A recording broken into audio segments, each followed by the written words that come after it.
Dalawang klase po ng merienda ang ibinahagi ko sa inyo. Pwedeng pang pamilya, pwede rin pong pang negosyo. Madaling pagkakitaan, mura ang sangkap. 8 piraso po ng hipon, wala ng balat at wala na rin pong buntot. Tatadtarin ko lang. Iri naman, mga dahon po ito ng spinach. Huhugasan ko ha, dahon lang po ang gagamitin natin. Talagang ang pakay ko dahon ng kamote o kaya naman dahon ng kangkong. Ginamit ko po ito dahil mukhang mas mamalaki dahon itong spinach so ito gagamitin natin ha. Ito po yung hipon, tinadtad ko na.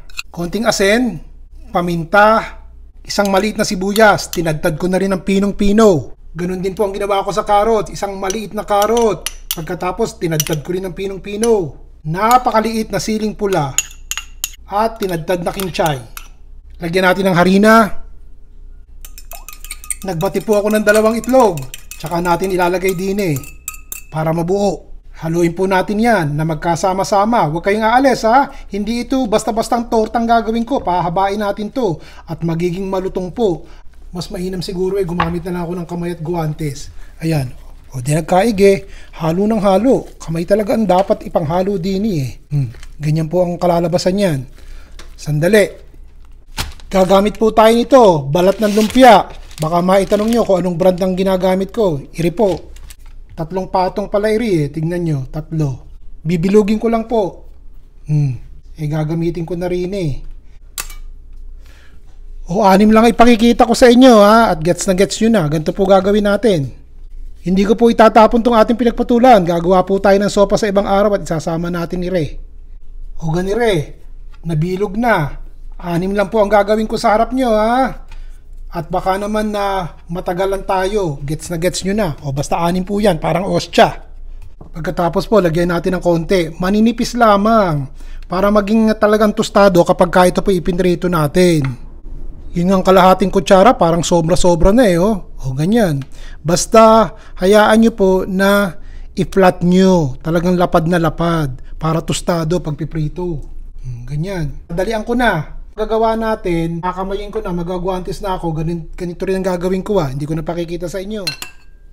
Umpisahan po natin yung sa harina, cornstarch, asin, paminta, garlic powder, ito po ay isang puti ng itlog. Haluin po natin sandali. Nakita nyo ba yung tubig? May yelo. Ito po ay 3/4 cup ng tubig na malamig. Hindi ko po alam kung gagamitin ko lahat, dahan-dahan ha. Naisama na rin yung yelo. Halo po ng konti hanggang sa matunaw yung ating cornstarch at saka yung harina. Halo lang ng halo. Ito po ay isang merienda rin na po pwede natin gawing pagnegosyo. Dahil nga yung dahon ng kamote o kaya kangkong ang gagamitin natin. Mura-mura yun Dadagdagan ko po ng konting tubig ha. At patuloy po tayo sa paghalo hanggang sa tuluyang matunaw. Hindi po kinakailangang malapot ang ating batter, kinakailangan po malabnaw. Kung magtatanong kayo kung bakit po malamig na tubig, mas mainam po yun, mas tostado, mas malutong kapag ipinrito na po natin. Ayos na po ito. May natirang mga 2 kutsara ng malamig na tubig. Pero kung gusto nyong isama, bahala na po kayo. Pero para sa akin okay na po ire. Siguraduhin yung mainit yung mantika ha. Mag-ingat po kayo at baka mapaknod kayo. Tsaka natin isa-isang iprito. Yan. Matipid yan. Kasi nga manipis lang po yung ating ginawa. Parang lumpiang torta dating. Bantayan nyo na ha. Madali pong masunog ire. At alam nyo naman, ang ating mga pambalat ng lumpia ang balot ng lumpia madali pong masunog. Tignan nyo. Wala pa sigurong 30 segundo pwede ko na pong itaob. Ganire. Siyempre, hindi na nagkakahiwa-hiwala yan. At manipis nga lang ang aking inilagay na palaman. Yan maganda nating merienda. O kahit po hapunan, matipid. Konting hipon lang naman nilagay ko, di po ba? 10 segundo. Tignan nyo. Konti pa kung gusto nyo matusta. Pero napakaganda ng kulay hahanguin ko na po ha. At patutuyuin natin dito sa ating salaan at nang mawala yung ating mantika na hindi na kinakailangan. Madali pong masunog ire. At hinaan nyo yung apoy ng bahagya kapag mainit na po. Gumawa pa ako. Para mag-enjoy kayo ng matindi rito sa ating bagong paandar na ire. Naku po. Nagkabisala yung isa. Pasensya na po. Sige, iprito natin. Hindi ko na hinango yung isa para magiging quesadilla ang dating. Pwede na rin.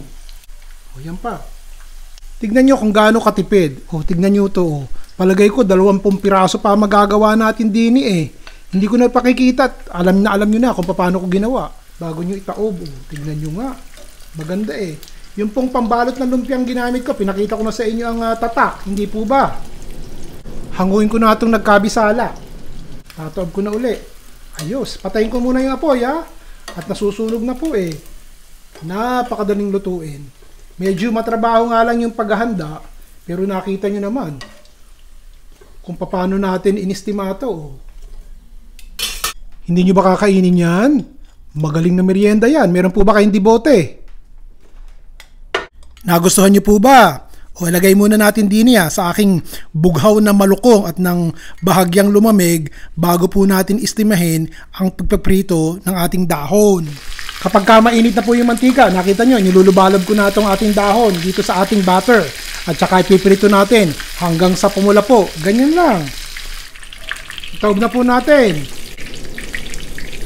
O pagkatapos ng ilang minuto, tanggalin na po natin at salain natin yung mantika na sobra. Hihinaan nyo po ng apoy yung konti at pakanan po masunog. Simpleng merienda po ang binahagi ko sa inyo. Pwedeng pampamilya, pwede ring pang negosyo, pagkakakitaan. Dito na po kayo sa Dilintera duman at mabigyan kayo ng konting niluto ko at nang matikman nyo naman at masarapan kayo. Basta wag nyo pong titigilan. Ang kalalagay ng comment dito sa baba at binabasa ko po yan. Kadalasan sa inyo po ako kumukuha ng idea kung ano lulutuin sa susunod. Nauubusan din naman ako Hanggang sa susunod pang muli, si Ron Bilaro.